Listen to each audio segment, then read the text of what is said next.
एक बात बोलूं? राज की बात है, अपना मुंह खोलूं।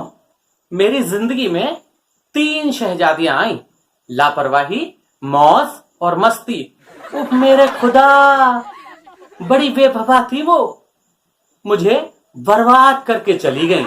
मुझे तो पता ही नहीं चला कि वो मेरी जिंदगी में कब आई और चली गई। मुझे तो पता ही नहीं चला कि वो मेरी जिंदगी में कब आई और चली गई।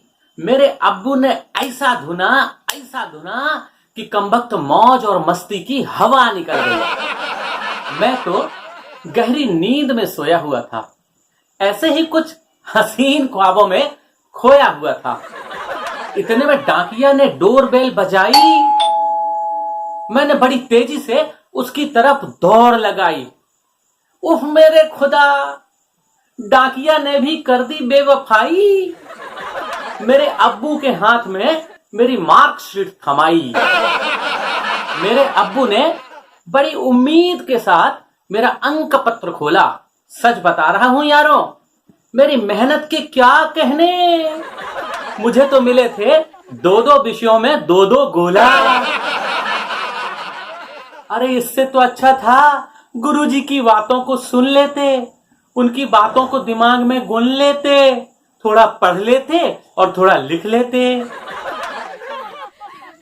फिर मेरे अब्बू ने बड़े प्यार से मुझे बुलाया, मेरी प्यारी प्यारी जुल्फों को सहलाया और फिर दोस्तों मेरी खोपड़ी का ऐसा तबला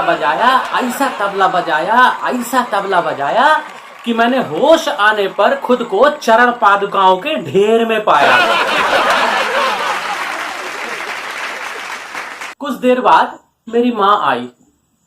उन्होंने मेरी पीठ सहलाई, बोली बेटा दर्द हो रहा है, सच बता तू क्यों रो रहा है। मैंने बोला अम्मा मैं रो नहीं रहा हूं, मैं तो सिसक रहा हूं। अम्मा बोली बेटा सिसक ले, मेरी मान, तू जल्दी से खिसक ले। यकीन मान, तेरा बाप रात भर नहीं सोया है, तेरी मार्कशीट को अपने सीने से लगाकर बहुत रोया है। मेरी अम्मा ने रोते रोते एक राज की बात बताई, एक छोटी सी दास्तां सुनाई। बोली बेटा तेरे पैदा होते ही मैंने अपनी बच्चादानी थी गवाई, इसीलिए तो सिर्फ एक ही औलाद पाई। चारों ओर सूखा पड़ा, खेतों में नहीं हरियाली थी। चारों ओर सूखा पड़ा, खेतों में नहीं हरियाली थी। अरे तेरे बाप ने तो तेरे लिए अपनी एक किडनी बेच डाली थी। बोली बेटा तुझे याद है ना, बचपन में जब तुम नए जूतों की जिद में होते थे तो हम एक गमछा मुंह में दबाकर बहुत रोते थे। सच बात तो यह है कि उस गमछे में तेरे बापू के खांसी के खून के धब्बे होते थे। मैं सोच रहा था कि मैं कितना अभागा हूं, या नींद से अभी अभी जागा हूं। मैं अब किस पे दोष मढ़ूं, मैं खुद अपना एक किस्सा हूं। अपनी बर्बादी के आलम में अपना ही हिस्सा हूं।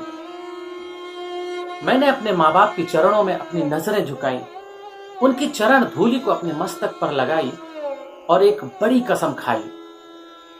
मैंने बोला अम्मा सुना है जीतने वाले को विजेता कहते हैं, लेकिन हार के जीतने वाले को बाजीगर कहते हैं। बापू अम्मा बस एक मौका दे दे, कुछ करके दिखलाऊंगा। बस एक मौका दे दे, कुछ करके दिखलाऊंगा। अपनी मेहनत के दम पे मैं कुछ बन के दिखलाऊंगा। जन जन में और हर दिल में तेरा नाम अमर कर जाऊंगा। धरा से लेकर अंबर तक तेरा परचम लहराऊंगा। मैं भारत माँ के आंचल में गहरी नींद सो जाऊंगा। फिर 3 रंग की चुनरी में घर वापस आ जाऊंगा। अम्मा मैं भारत माँ के चरणों की अमर ज्योति बन जाऊंगा, अमर ज्योति बन जाऊंगा, अमर ज्योति बन जाऊंगा।